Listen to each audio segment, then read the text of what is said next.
provides a fitting backdrop for the foundation to broaden its literary engagement and connect hearts and minds in a region deeply rooted in tradition and expression. Today's event is organized with the auspicious support of Oil India Limited, who has come on board with Prabha Khaitan Foundation to join us in our endeavors of nurturing art, culture, and literature in the northern east of Anandita ma'am to give us an opportunity to work so closely with Prabha Khaitan Foundation, and I, on behalf of the whole Signet family and especially from Signet Dibrugarh, I welcome Padma Shri awardee Mr. the performing arts, culture, gender equality, and women's empowerment. Through a vibrant array of initiatives ranging from author interactions, book launches, and literary festivals to panel discussions, boutique cultural events, and captivating performances in music, dance, and theatre. সন্তান ইয়েছে দৰ্জে ঠংচি ডাঙৰীয়াই অৰুণাচলৰ এখন ভিতৰুৱা গাঁৱত জন্ম হৈ কেনেকৈ এগৰাকী অসমীয়া লেখক হোৱাৰ সপোনটো দেখিলে,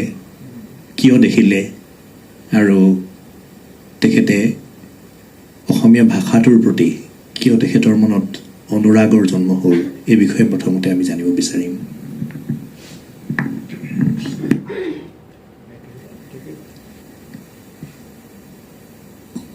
মই যদি এইটো কথা ক'বলৈ যাওঁ তেতিয়াহ'লে আমি উভতি যাব লাগিব আমাৰ শৈশৱৰ কাললৈ, সেই সময়ৰ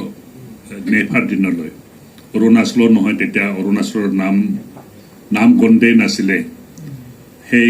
আমাৰ ৰাজ্যখন এদিন গৈ অৰুণাচল নাম হ'ব, সেইটো কথাও তেতিয়া কোনেও ভবাও নাছিল। ঠিক তেনেকুৱা এটা সময়ত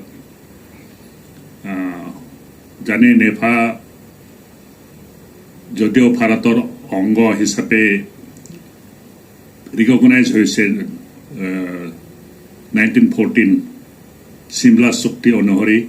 মেঘমোহন যেতিয়া লেণ্ড হৈ গ'ল তেতিয়া অৰুণাচলৰ যিটো অঞ্চল আজি সেইটো ভাৰতৰ অন্তৰ্ভুক্ত হৈ গ'ল। তাৰ আগত এইখন এনেকুৱা এটা অঞ্চল আছিল য'ত কোনো শাসকৰ শাসন নাছিলে, কোনো দেশৰ ভিতৰুৱা নাছিল, এনেকুৱা এখন ঠাই আছিল। গতিকে 1949লৈকে এই ঠাইডোখৰ অন্ধকাৰতে ডুবি থাকিল। তাত কোনো শাসন প্ৰৱৰ্তনো হোৱা নাছিল, ব্ৰিটিছেও শাসন প্ৰৱৰ্তন কৰিব পৰা নাছিল, সোমাব পৰা নাছিল। যেতিয়া 1947ত যেতিয়া ই ভাৰতৰ অন্তৰ্ভুক্ত হ'ল, যদিও ব্ৰিটিছৰ ৰেকৰ্ডত ই ভাৰতৰে অন্তৰ্ভুক্ত আছিল, ব্ৰিটিছ ইম্পায়াৰ আণ্ডাৰত, কিন্তু ব্ৰিটিছ ইম্পায়াৰে কেতিয়াও শাসন চলোৱা নাছিল অৰুণাচলত, নেফা। তাৰপিছত যেতিয়া ভাৰত স্বাধীন হ'ল, নেফা ভাৰতৰ অন্তৰ্ভুক্ত হ'ল, প্ৰশাসন তাত আৰম্ভণি কৰা হ'ল। যদিও নেফা তেতিয়া নেফাৰ মানুহবিলাকৰ তেতিয়াও মানে আহোম আৰু নেফাৰ মানুহবিলাকৰ মাজত খুব ভাল সম্বন্ধ আছিল অতীজৰে পৰা। বোধকৰো ব্ৰিটিছ মানে বোধকৰো বুৰঞ্জীত পোৱাত সময়ৰ আগৰ পৰাই সেই সম্বন্ধটো আছিল। কাৰণ অসমক বাদ দি, ব্ৰহ্মপুত্ৰ ভেলীৰ বাদ দি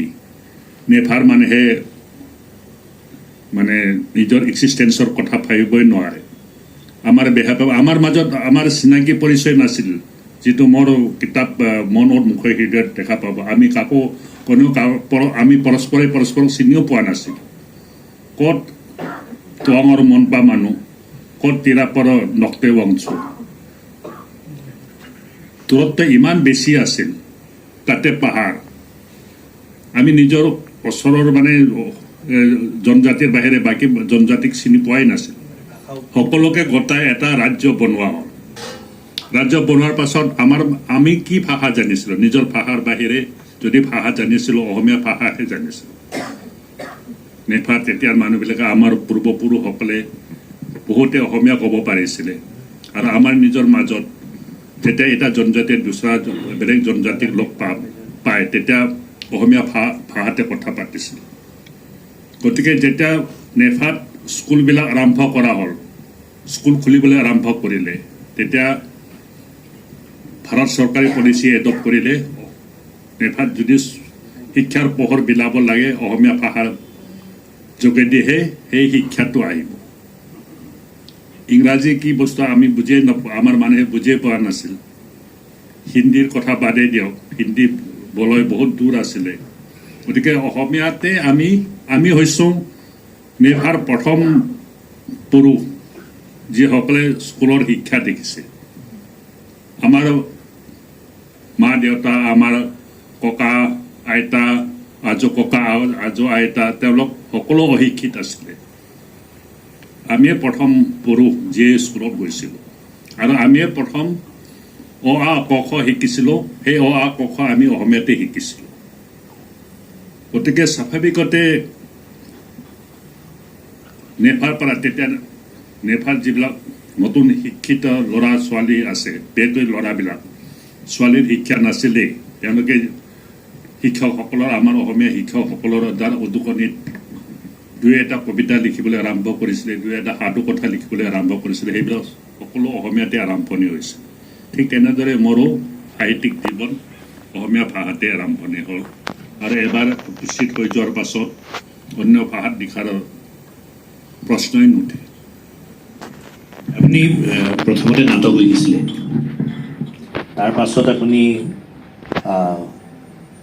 গল্প উপন্যাসলৈ আহিলে যদিও আপুনি মাজতে দাপোন বুলি এটা গল্প লিখিছিল এইটো অত্যন্ত মনোগ্ৰাহী এটা গল্প সেই যে দাপোনখন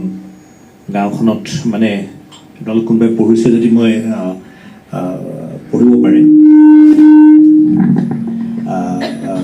মানে গাঁৱত কোনো আৰ্চি নাই কাৰো ঘৰত দাপোন নাই শিক্ষকজনে পঢ়াবলৈ আহিছে আৰু শিক্ষকজনৰ ঘৰত এখন আৰ্চি আছে আৰু সেই আৰ্চিখন দাপোনখন চাবৰ কাৰণে গাঁৱৰ মানুহবোৰৰ ভিৰ হয় যে শিক্ষক ছাৰে ঘৰত আচৰিত বস্তু লৈ আহিছে দাপোন এখন লৈ আহিছে আৰু নিজৰ চেহেৰাটো অবিকল দেখোঁ তেনেদৰে চাওঁতে এগৰাকী মোৰ বোধেৰে সেইটোৱে গল্প আছিল ছাৰ প্ৰথম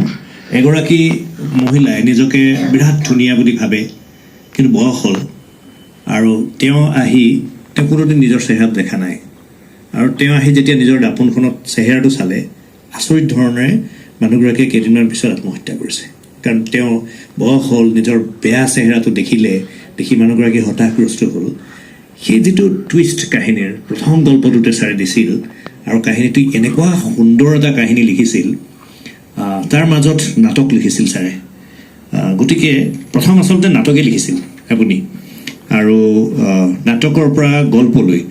আপুনি কিয় আহিল আৰু কেনেকৈ আহিল নিৰহেৰুৱা পক্ষীৰ পৰা দাপোন বা অন্যান্য গল্পবোৰলৈ আপুনি কেনেকৈ আহিল বা উপন্যাসলৈ কেনেকৈ আহিল নাটক মই প্ৰয়োজনত লিখিব লগা হৈছিলে কাৰণ সেই সময়ত মই কৈছোঁৱেই অৰুণাচলত নেফাত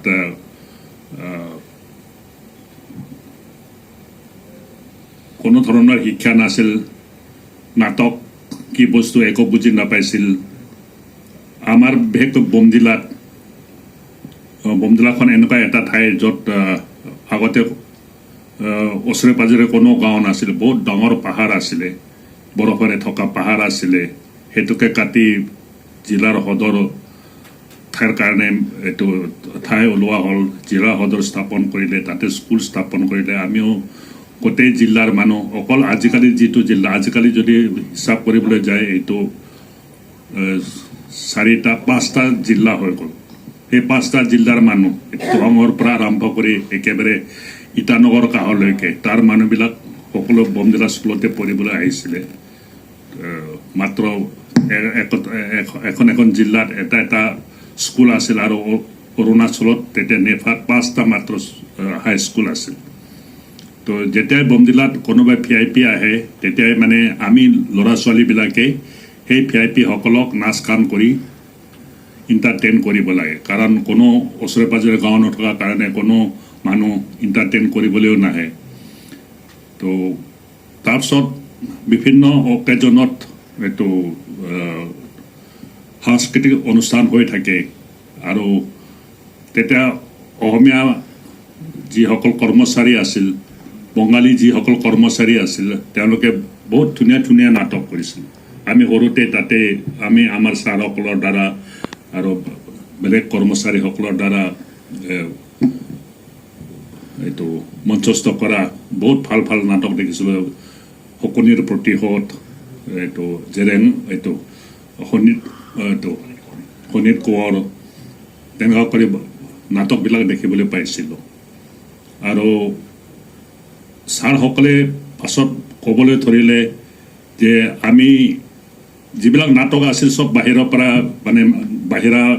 বাহিৰৰ পৰা অহা নাটক তাত অৰুণাচলৰ কোনো মানে জীৱন ফুটি উঠোৱা নাছিল অৰুণাচললৈ কোনো নাটক লিখা হোৱা নাছিল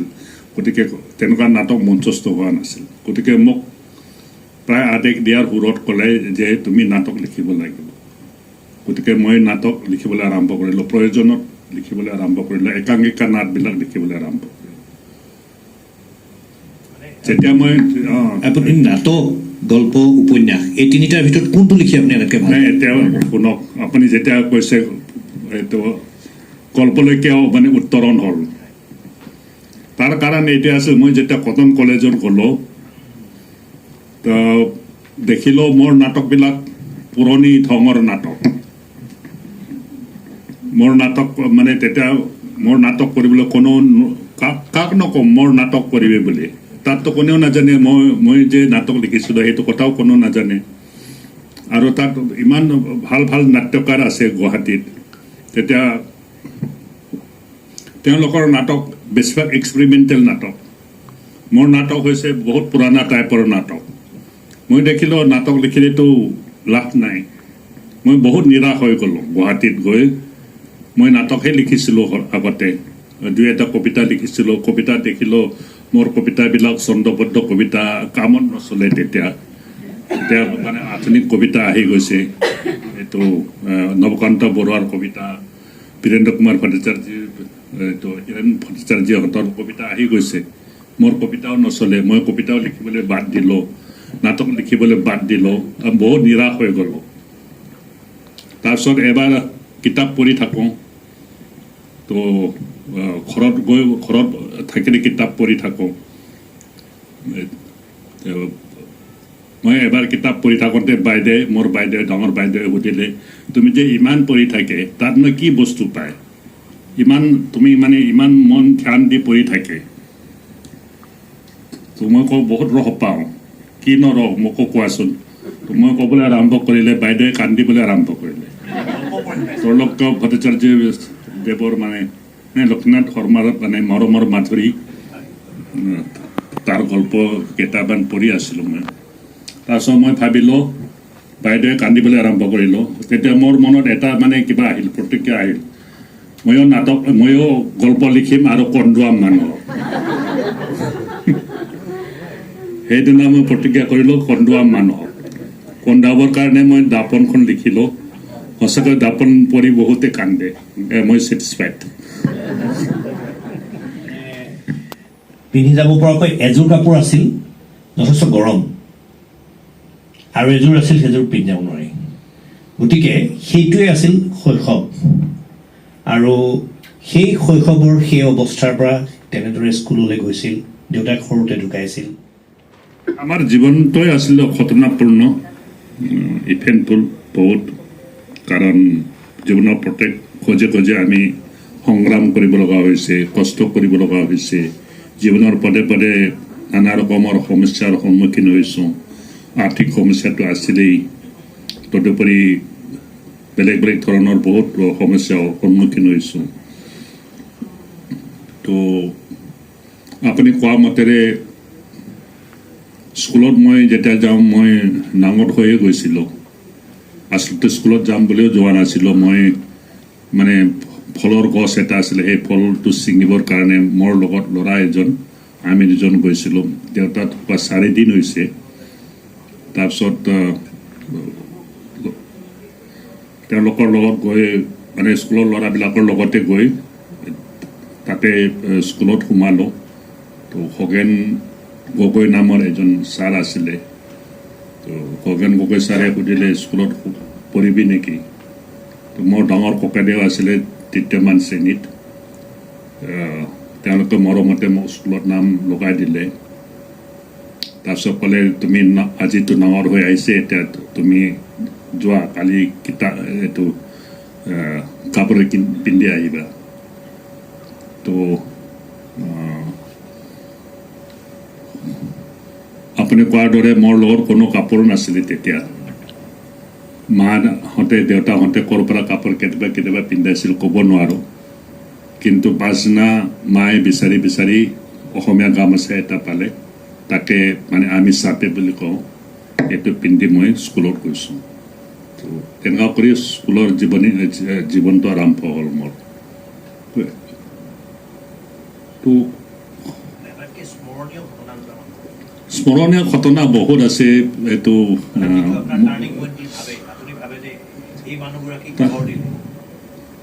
টাৰ্ণিং পইণ্ট বুলি ক'বলৈ গ'লে আপুনি কোনোবা এটা ডেষ্টিনেশ্যন পাবলৈ হ'লে বহুত টাৰ্ণিং ল'ব লগা হয় নহয়। তেনেকুৱা বহুত টাৰ্ণিং মোৰো আছে। কোনটো টাৰ্ণিং হওক এতিয়া মনত ৰাখিম। মনত পৰা তেনেকুৱা ঘটনা ক'বলৈ গ'লে এইটো যি আপোনাক মানে হয়তো এনেকুৱা এটা সংঘাত আহিছিল যিটোৱে আপোনাক জীৱনটোক আগবঢ়াই নিবলৈ সাহস দিছিল, বা এনেকুৱা এটা দ্বন্দ্ব আহিছিল, বা এনেকুৱা এটা অনুপ্ৰেৰণা পাইছিল এগৰাকী ব্যক্তিৰ পৰা যাৰ পৰা আপুনি আগবাঢ়ি যাব বিচাৰিছিল? ক'বলৈ গ'লে সঁচা কথা যদি কওঁ, অনুপ্ৰেৰণা মানুহবিলাকে সদায় সোধে কাৰ পৰা অনুপ্ৰেৰণা পালে। অনুপ্ৰেৰণা মানে সদায় নিজৰ মনৰ পৰা আহে। অনুপ্ৰেৰণা কোনো মানুহৰ পৰা আপুনি অনুপ্ৰেৰণা ল'ব নোৱাৰে। অনুপ্ৰেৰণাৰ আনুষংগিক প্ৰেৰণা ল'ব পাৰে, কিন্তু নিজৰ মনত যদি মানে দৃঢ়তা যদি নাথাকে, নিজৰ যদি মানে কিবা এটা কৰিবৰ কাৰণে মন নাথাকে, মই এইটো কৰিমেই বুলি যদি নাভাবে, তেতিয়াহ'লে কোনো মানুহক মানে অন্যৰ অনুপ্ৰেৰণাৰ দ্বাৰা ইমান আগলৈ আগবঢ়াই লৈ যাব নোৱাৰে। আৰু আমাৰ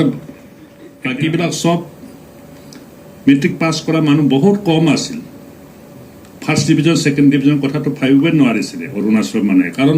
জীৱনত কেতিয়াও আগৰ জেনেৰেশ্যনবিলাকে কোনেও শিক্ষা পোৱা নাই। আমি বহুত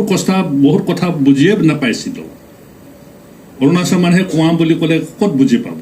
কুঁৱা কেতিয়াও দেখা নাই। আমাৰ ল'ৰা ছোৱালীবিলাকে বহুতে আনকি মেথমেটিক্সও মানে মুখস্থ কৰিছিলে, একো বুজি নাপাইছিল। কাৰণ অসমীয়া ভাষাত আমি পঢ়িছোঁ, অসমীয়া ভাষা আমাৰ কাৰণে বিদেশী ভাষা নিচিনা, আমাৰ নিজৰ মাতৃভাষা নহয়। হিন্দী ভাষা আমাৰ মাতৃভাষা নহয়, ইংলিছ মাতৃভাষা আমাৰ মাতৃভাষা নহয়।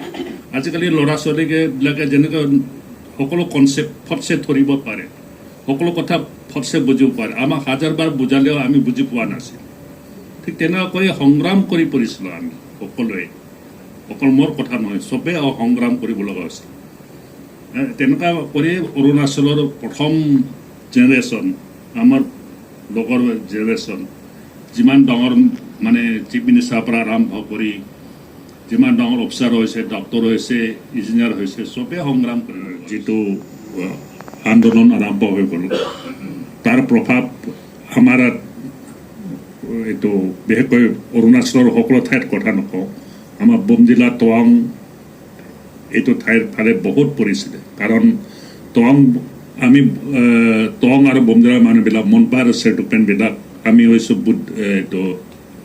বুদ্ধিষ্ট, আমি বৌদ্ধ ধৰ্মাৱলম্বী মানুহ। আৰু বৌদ্ধ ধৰ্মাৱলম্বী মানুহৰ ভিতৰতো আমাৰ বৌদ্ধ ধৰ্মাৱলম্বী আমাৰ তিব্বেতৰ সেই একে ধৰ্মৰ লগত। আপোনাৰ খামতিসকলৰ যিটো বৌদ্ধ ধৰ্ম, সিহঁতে থেৰাবাদী হয়, তেওঁলোক বেলেগ, তেওঁলোক মানে ম্যানমাৰ এইটো কিবা হিনায়ানা তেওঁলোক। আমি হৈছে মহায়ানাৰ ভিতৰতো আমি হৈছোঁ লামাপন্থী। আৰু দলাই লামা হৈছে আমাৰ ধৰ্মগুৰু। যেনেকৈ খ্ৰীষ্টানসকলৰ যেনেকৈ পোপ ধৰ্মগুৰু হয়, ঠিক তেনেদৰে দলাই লামা হৈছে আমাৰ ধৰ্মগুৰু। তিব্বেত আমাৰ মানে অৰিজিন আমি টিবেটৰ বুলি ভাবোঁ আৰু টিবেটৰ লগত খুব ক্ল'জ ৰিলেশ্যন আছিল আমাৰ অসমৰ লগত যেনেদৰে আমাৰ ক্ল'জ ৰিলেশ্যন আছিলে টিবেটৰ লগতো ক্ল'জ ৰিলেশ্যন আছে যেতিয়া টিবেটত যেতিয়া গণ্ডগোল আৰম্ভ হৈ গ'ল সেই গণ্ডগোলৰ যিটো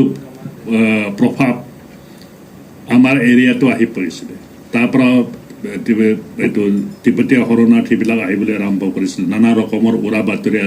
আহিবলৈ আৰম্ভ কৰিছিল যুদ্ধৰ ছাঁত আমি জীয়াই আছিলোঁ আৰু সঁচাকৈ 1962ত চীনা আক্ৰমণ হ'ল আমি পলাই আহিব লগা হ'ল অসমত এইবিলাক কথা তাৰপিছত 1959ত যেতিয়া টিবেটৰ পৰা যেতিয়া হিজ হলিনেছ দলাই লামা যেতিয়া পলাই আহিছিল আমাৰ সেই অঞ্চলৰ মাজেদি তেখেত মানে আহিছিল মই তেতিয়া বহুত সৰু মই দেখি পোৱা নাই মই তেতিয়া বহুত সৰু 59ত মই কিজানি 7-8 বছৰ আছিলোঁ আৰু আমাৰ গাঁওখন ভিতৰৰ কাৰণে দলাই লামা যিটো আমাৰ গাঁৱৰ কাষেদিয়ে গৈছে কিন্তু আমি মানে যাব পৰা নাই কিন্তু মানুহবিলাকৰ পৰা ডাঙৰ মানুহবিলাকৰ পৰা যিটো মানে শুনিছোঁ তেওঁলোকৰ যিটো এক্টিভিটিছ দেখিছোঁ আৰু তেখেতৰ যিটো মানে দলাই লামাৰ যিটো প্ৰভাৱ আমাৰ ওপৰত মানে যিটো যেনেকৈ তেওঁ পলাই আহিছে মানুহবিলাকে কান্দিবলৈ আৰম্ভ কৰিছিলে তেওঁক চাবলৈ যাবৰ কাৰণে মানুহৰ মাজত উথুপ লাগিছিল সেইবিলাকৰ পৰাই মানে মোৰ মানে চেতনাত এটা সোমাই গ'ল তেখেতৰ প্ৰতি মানে দলাই লামাৰ প্ৰতি মোৰ এটা এইটো ভক্তি যিটো সোমাই গ'ল এইটো প্ৰভাৱ কিজানি মোৰ লিখনিৰ মাজতে ভালদৰে পৰিছে আৰু সঁচা কথা ক'বলৈ গ'লে যদি মোৰ উপন্যাসৰ মাজেদি আমাৰ মানুহৰ যেতিয়া কথা ক'বলৈ যাওঁ আমাৰ মনপা চেতুপেনসকলৰ বিষয়ে মই যেতিয়া লিখিবলৈ যাওঁ তেতিয়া দলাই লামাক কথা নিদেখাকৈ বা বৌদ্ধ ধৰ্মৰ প্ৰভাৱৰ কথা নিদেখাকৈ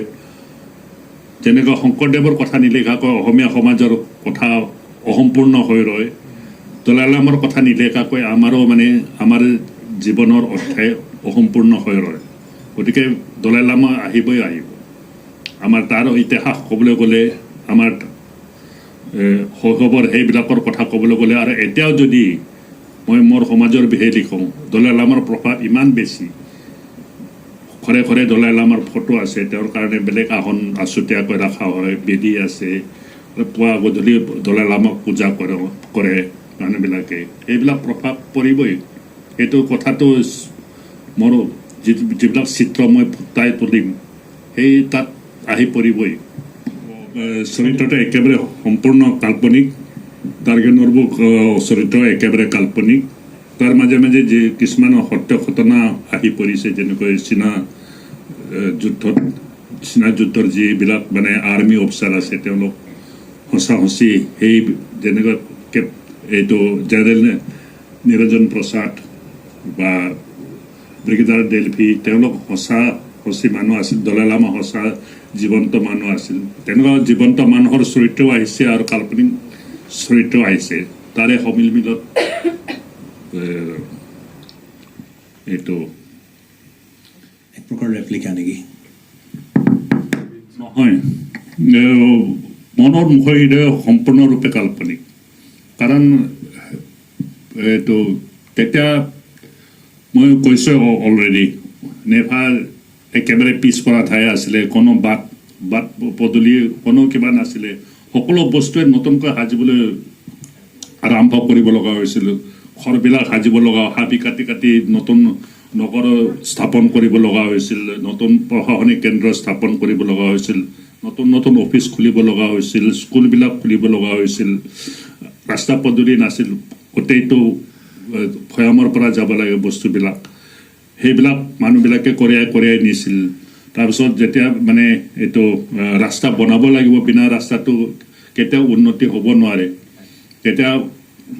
আজিৰ দৰে লেবাৰ আজি মেচিনৰ কথাটো ভাবিবই নোৱাৰে তেতিয়া আজিকালি মানুহে কাম নকৰে চব মেচিনেৰে কাম কৰে তেতিয়া চব মানুহে কাম কৰিব লগা হৈছিল এই লেবাৰ পাব ক'ৰ পৰা তেতিয়া গাঁৱৰ মানুহবিলাকে সেইটো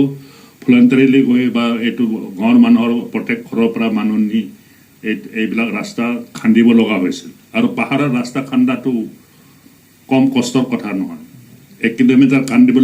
ৰাস্তা খান্দিবলৈ 1-2 বছৰ লাগিব পাৰে যিটো বুলডোজাৰে একেবাৰে পেলাই দিব সেইটো 10জন মানুহে 1 মাহ কাটিব লগাত পৰিব পাৰে তো এনেকুৱা জনজাতীয় মানুহ অৰুণাচলৰ জনজাতীয় মানুহবোৰক যে চৰকাৰে বাধ্যতামূলকভাৱে কামত লগাইছিলে এক প্ৰকাৰে প্ৰত্যেক পৰিয়ালৰ পৰা এজনকে মানুহ যাব লাগে আৰু সেই যিবা আহ্বান এটা জনাইছিল এক প্ৰকাৰে মানে মানুহক বাধ্য নকৰিলেও এটা আহ্বান আৰু সেই আহ্বানৰ যোগেদিয়ে বাধ্য হৈছিল মানুহ সেইটো আপুনি কি বুলি ভাবে টেকনলজিৰ অভাৱ নে কাৰিকৰী কৌশলৰ অভাৱ নে কি বুলি তেতিয়া ক'ত কাৰিকৰী ক্ষমা কৰিব মানে কাৰিকৰী কৌশলৰ অভাৱ নে এই মানুহবোৰৰ কাৰিকৰী মানুহবোৰৰ পাৰ্গতালিৰ ওচৰত চৰকাৰে মানে ভাবিছিল যে মানুহবোৰক কামত লগোৱা ভাল এই ব্যক্তিসকলকে কামত নলগালে আমি নোৱাৰিম তেনেকুৱা ধৰণৰ কথা নেকি সেইটো আছিলে কাৰণ চৰকাৰৰো বাধ্যবাধকতা আছিলে মানুহবিলাকৰ নিজৰ ঠাইৰ মানুহবিলাকৰ যদি সহায় নলয় তেতিয়াহ'লে সেইখন ঠাইৰ কেনেকৈ উন্নতি হ'ব আজিকালি আগৰ মানুহবিলাকৰ মানসিকতা বেলেগ ধৰণৰ আছিল আজিকালিৰ মানুহবিলাকৰ মানসিকতা বহুত বেলেগ ধৰণৰ হৈছিল আগৰ মানুহবিলাকে নিজৰ গাঁৱৰ যিকোনো কাম নিজে কৰিছিলে চৰকাৰ নাছিলেই চৰকাৰৰ ওপৰত ক'ত ডিপেণ্ড কৰিছিলে প্ৰত্যেক বছৰে মানুহবিলাকে এইটো খেতি শেষ হ'লে গাঁৱৰ বাট পথ ইটো গাঁৱৰ পৰা সিটো গাঁৱলৈ যাবলৈ যিবিলাক বাট পথ আছে সেইবিলাক মানে নিৰ্মাণ কৰিছিলে দলং নিৰ্মাণ কৰিছিলে সকলো কাম নিজে কৰিছিলে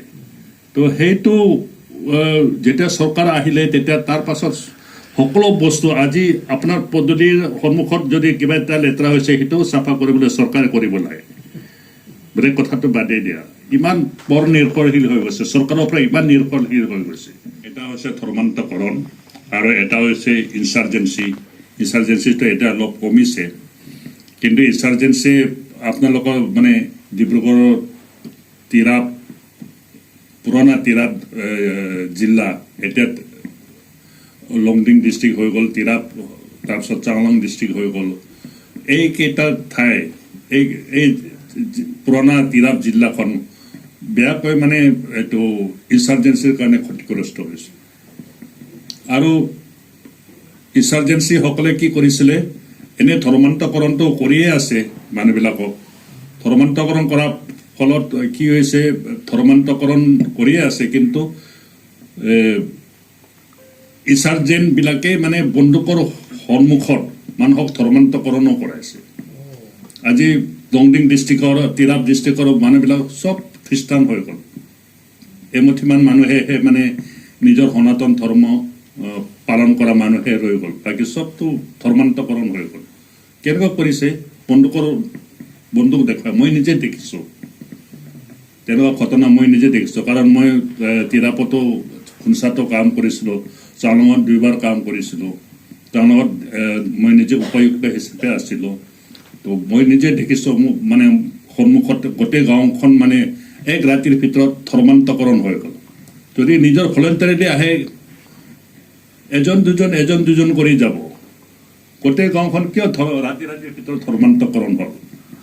মানুহৰ পৰিচয় সংকটটোৱে আপোনাক যিটো আহিব পৰা সম্ভাৱ্য পৰিচয় সংকট সেইটো আপোনাক কৰিছে গতিকে আমাৰ হাততো সময় লাহে লাহে টুটি আহিছে আপুনি এটা সময়ত ৰিচাৰ্চ অফিচাৰ হ'ম বুলি গৈ আপোনাক DSPৰ চাকৰি আছিলে DSP নকৰাৰ পাছত কিবা প্ৰকাৰে গৈ আপুনি আকৌ প্ৰশাসনিক সেৱাৰ বিষয়া হ'লগৈ এই জীৱনটো আপুনি যথেষ্ট মানে আপুনি ঠিক অলপ সময়ৰ কাকতে যিটো কথা ক'লে বিভিন্ন কেঁকুৰিৰে আপুনি আগবাঢ়িছে আৰু এই গোটেই কথাবিলাক এই অভিজ্ঞতাবিলাক আপুনি সেউজীয়া কিতাপ মানে পৰ্বতে কন্দৰে পদব্ৰজে তাতো আপুনি কিছুমান কথা লিখিছে আমি এই কথাবিলাক আমি পঢ়ি জানিম কিন্তু শেষত এটা ব্যক্তিগত কথা আপোনাক সুধিম আপুনি যদি অসুবিধা নাপায় বাইদেউ ইয়াত আছে আমাৰ ছাৰৰ বাইদেউ ইয়াত উপস্থিত আছে আপোনাৰ এই গোটেই লেখক জীৱনটোত বা আপোনাৰ সামাজিক জীৱনত বাইদেউৰ সৈতে আপোনাৰ সম্পৰ্ক গোটেই কথাখিনি আপুনি আত্মজীৱনীত খোলাখুলিকৈ লিখিছে গতিকে বাইদেউৰ বৰঙণি সম্পৰ্কে অকণমান আমাক ক'লে সুবিধা পাম বাইদেউৰ বৰঙণিৰ বিষয়ে মোৰ আত্মজীৱনী লিখা শেষ হোৱা নাই এতিয়া জাষ্ট হায়াৰ ছেকেণ্ডেৰী পাছ কৰিছোঁ আৰু কলেজ লিখি আছোঁ কলেজৰ কথা এতিয়া লিখি আছোঁ কলেজৰ কথাত বহুত আহিব তাৰপিছত আমাৰ সাংসাৰিক জীৱনৰ বিষয়ে বহুত কথা আহিব তো এইবিলাক এতিয়া ৰহস্য হিচাপে থৈ দিলে ভাল হ'ব নেকি কাৰণ আপোনালোকে এতিয়া কৈ দিলে পাছত পঢ়ি মজা নাপাব শেষত মই আপোনাক তাৰ পাছত অসম উপত্যকা সাহিত্য বঁটা এনেদৰে বহু কেইটা অতি সন্মানেৰে আপোনাক যথাযোগ্যভাৱে সন্মানিত কৰা হৈছে এই সন্মানসমূহৰ ভিতৰত আপুনি কোনটো বা কোনকেইটা সন্মান লাভ কৰাৰ মুহূৰ্তত আপুনি পুলকিত হৈছে জীৱনত বহুত পুৰস্কাৰ আহিছে কিন্তু নিশ্চিতভাৱে মই কওঁ যেতিয়া প্ৰথমবাৰ সাহিত্য একাডেমি বঁটা যেতিয়া এনাউন্স হ'ল তেতিয়া মই অভিভূত হৈছিলোঁ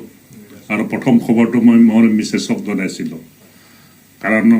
জীৱনত কেতিয়াও ভবা নাছিলোঁ যে সাহিত্য একাডেমীৰ দৰে বঁটা মই পাম আনএক্সপেক্টেড কাৰণ মই তেতিয়ালৈকে সাহিত্যিক হোৱাই নাই সাহিত্য মই যদিও চৰ্চা কৰিছোঁ মাজে মাজে কেতিয়াবা দুই এটা লিখোঁ তাৰপিছত এইটো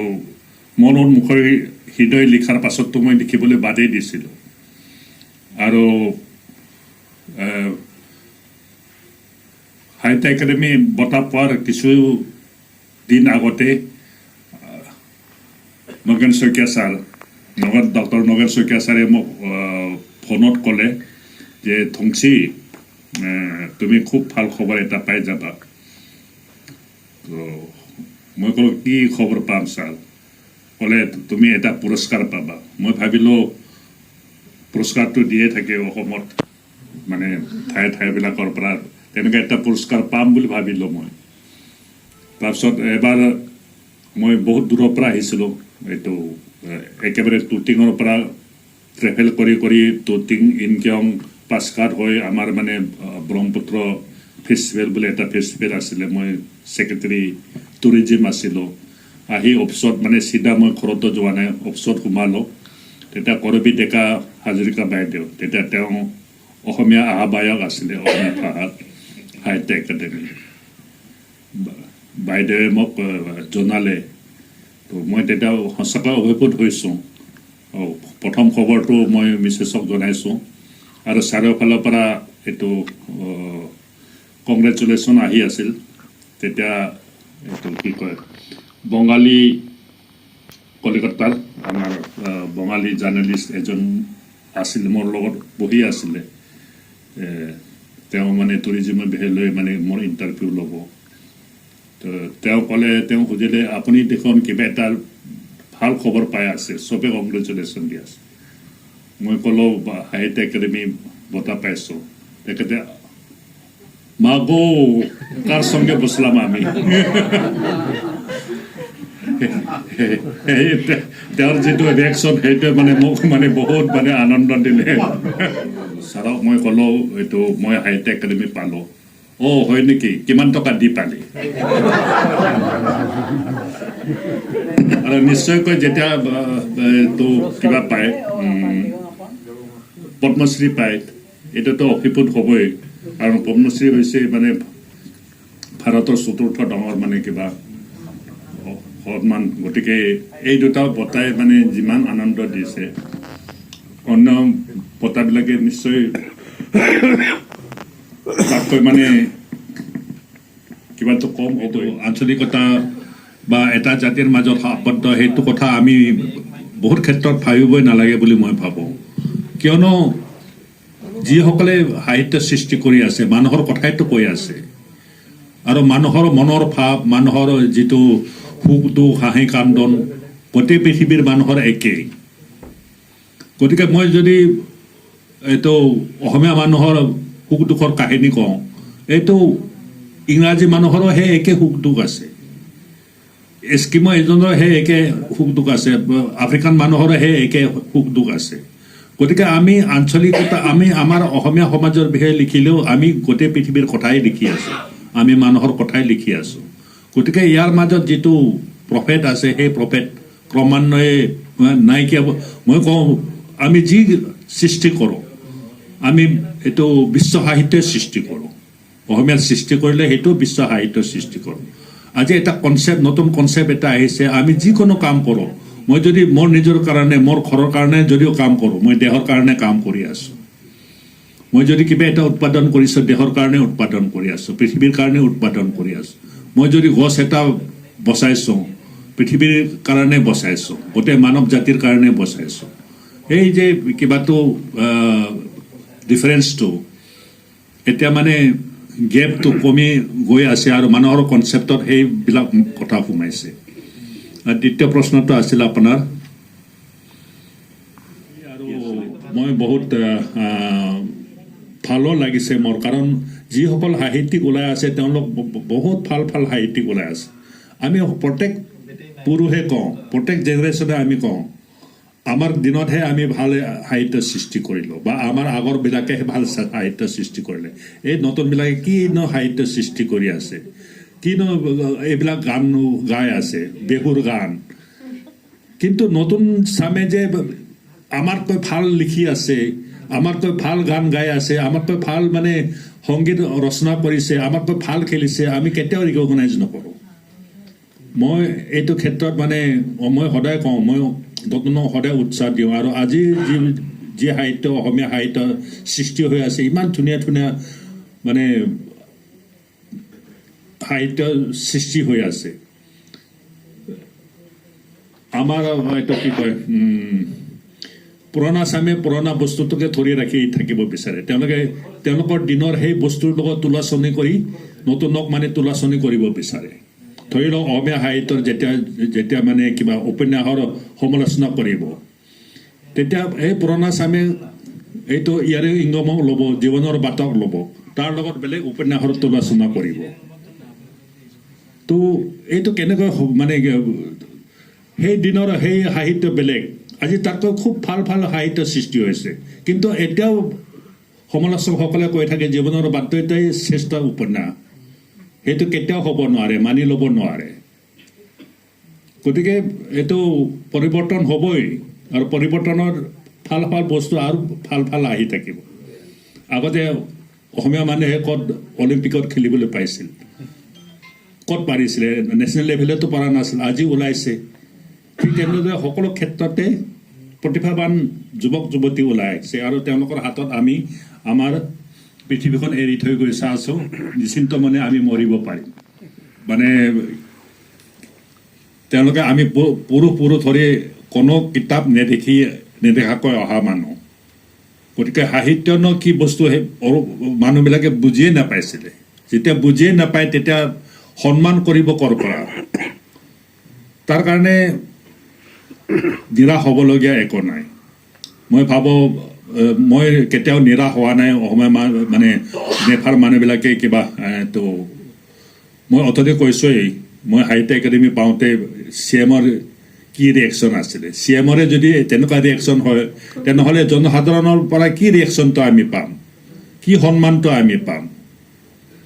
সেইকাৰণে এইবিলাক উদ্দেশ্য লৈয়ে মই অৰুণাচল প্ৰদেশ লিটাৰেৰী ছ'চাইটি গঠন কৰিছোঁ অৰুণাচলৰ একেবাৰে লিখা মেলা পৰিৱেশ মানে সাহিত্যৰ পৰিৱেশ একেবাৰে নাছিলেই মানুহে এইটো সাহিত্য কি বুজি নাপাইছিলে একো তো আমি আৰু এটা কথা অসমীয়া এইটো শিক্ষাৰ মাধ্যম হিচাপে অসমীয়া ভাষা গুচি যোৱাৰ পাছত ইংলিছ মাধ্যম হোৱাৰ পাছত ইংলিছ মাধ্যম হোৱাৰ পাছত মানে সঁচা কথা ক'বলৈ গ'লে অৰুণাচলে শিক্ষাৰ ক্ষেত্ৰত বহুত আগবাঢ়ি গৈছে আমি অসমীয়া মাধ্যমত যদি শিকি থকাহেঁতেন সঁচা কথা কৈছোঁ আমি আজি অৰুণাচলে ইমান উন্নতি কৰিব নোৱাৰিলেহেঁতেন আজি অৰুণাচলে মানে একাডেমিক ফিল্ডত মানে বহুত আগবাঢ়ি গৈছে এইটো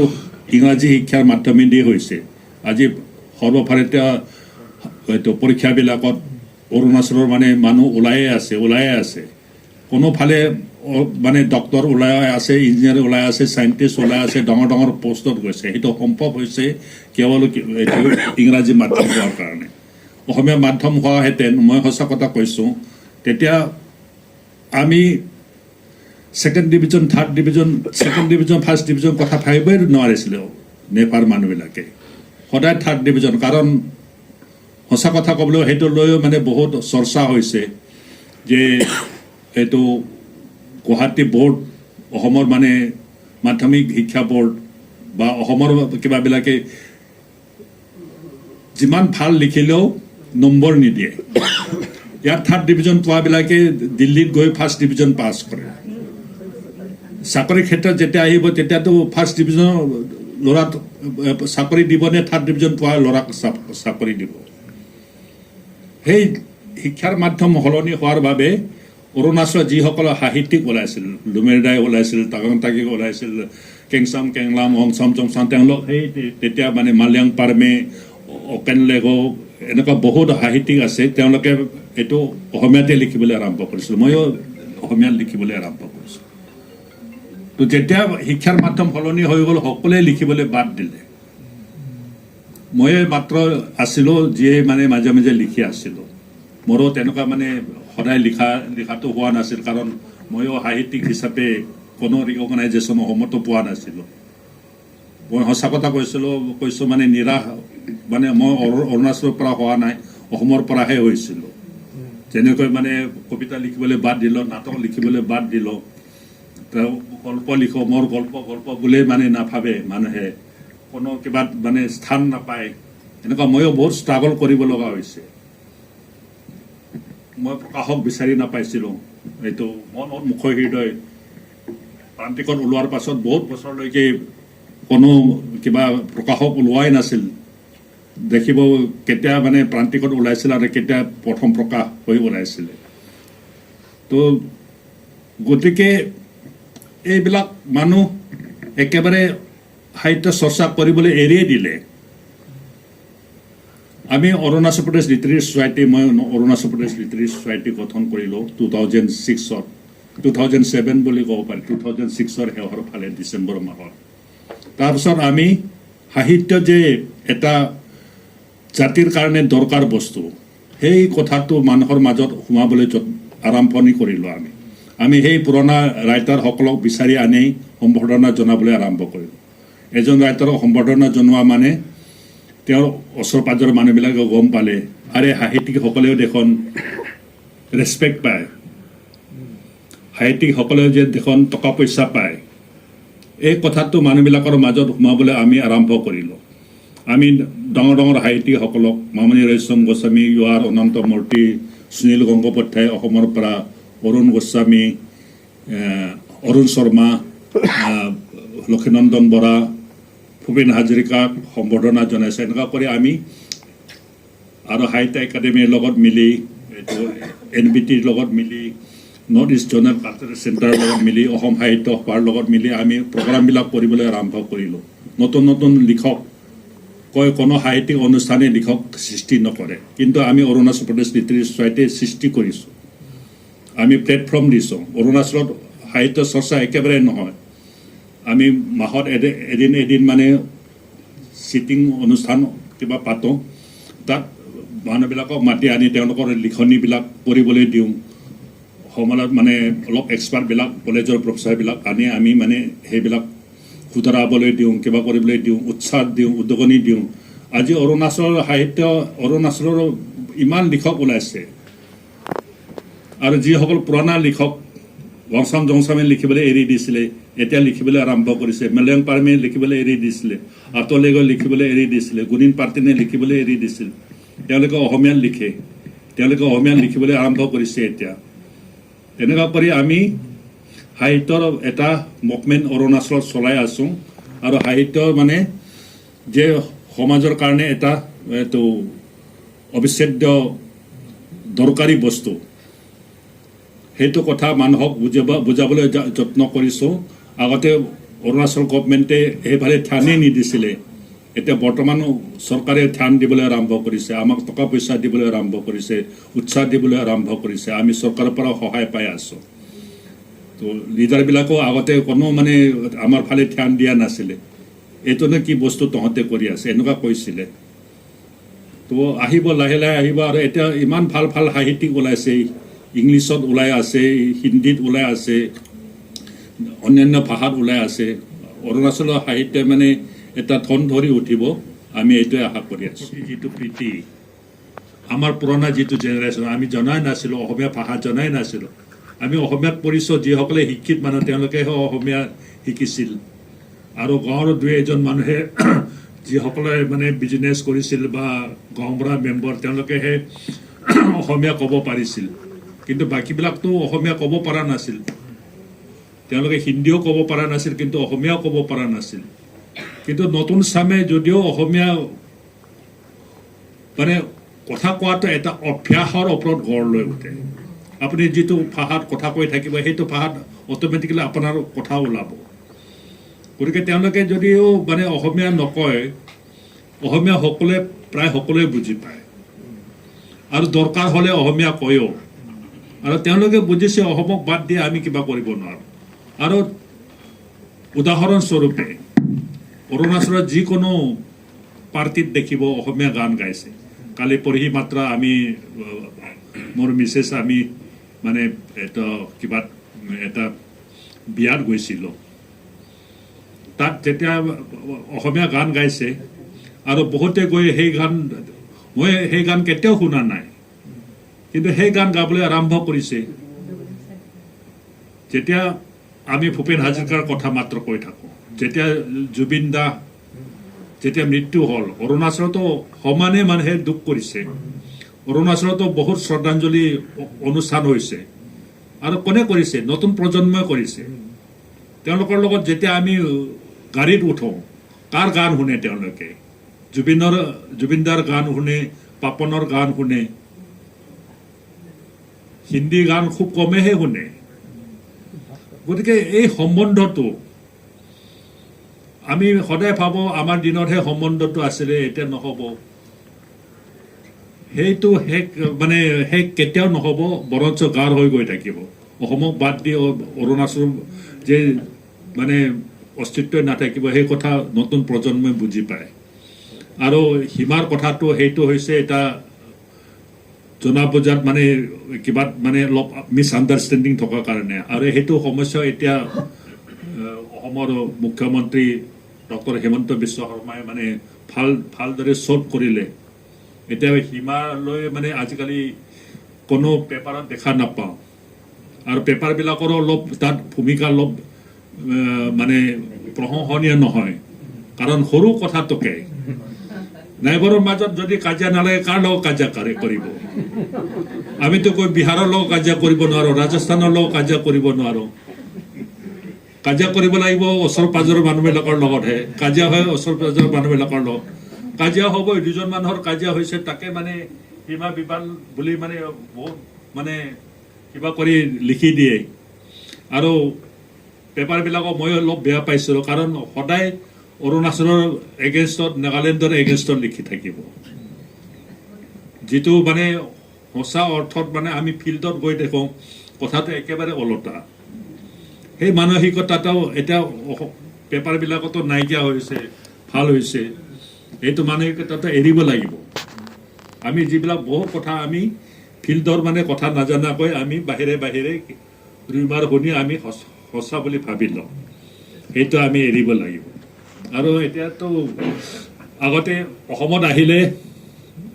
মানুহবিলাকে বেয়া পাইছিলে, কাৰণ অৰুণাচলৰ গাড়ী দেখিলে, নাগালেণ্ডৰ গাড়ী দেখিলে পুলিচে ধৰিছিল। আজিকালি সেইটো নাইকিয়া হ'ল। এইবিলাক সৰু সৰু কথা আছে, যিটো মানে এতিয়া এইটো গভমেণ্টে এটলিষ্ট এইটো ক্ষেত্ৰত বহুত ভাল কাম কৰিছে। এতিয়া মানে মানুহৰ যিটো অসমীয়াৰ প্ৰতি যিটো ক্ষোভ আছে, সেইটো নাইকিয়া হৈছে। অসমৰ মানুহৰ নেভাৰ প্ৰতি যিটো ক্ষোভ আছে, সেইবিলাক ক্ৰমান্বয়ে নাইকিয়া হৈ যাব ধৰিছে আৰু সম্বন্ধ ভাল হৈ আছে। আজি অৰুণাচলে বুজি পাইছে, আজি টুৰিজিম এতিয়া মানে এটা ডাঙৰ ইণ্ডাষ্ট্ৰী হৈ গ'ল। আৰু টুৰিজিম ইণ্ডাষ্ট্ৰী মানে কি? ক'ৰ মানুহ আহিব? অসমৰ মানুহ আহিব। আজি নামচাইত যাওক, ৰয়িঙত যাওক, শনিবাৰ দেওবাৰে মানে তাত থাকিবলৈ জেগাই নাপায়। হোমষ্টেবিলাক ভৰ্তি হৈ যায়, মানুহবিলাকে হোমষ্টে খুলিছে। কোন মানুহ আহিছে? অসমৰ মানুহ আহিছে। তো অসমক বাদ দি যে অৰুণাচল চলিব, সেইবিলাক কথা মানুহে পাহৰিয়ে গৈছে এতিয়া। সম্বন্ধ ভাল হৈ আছে আৰু সম্বন্ধ ভাল হৈ থাকিব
हम हैं वतन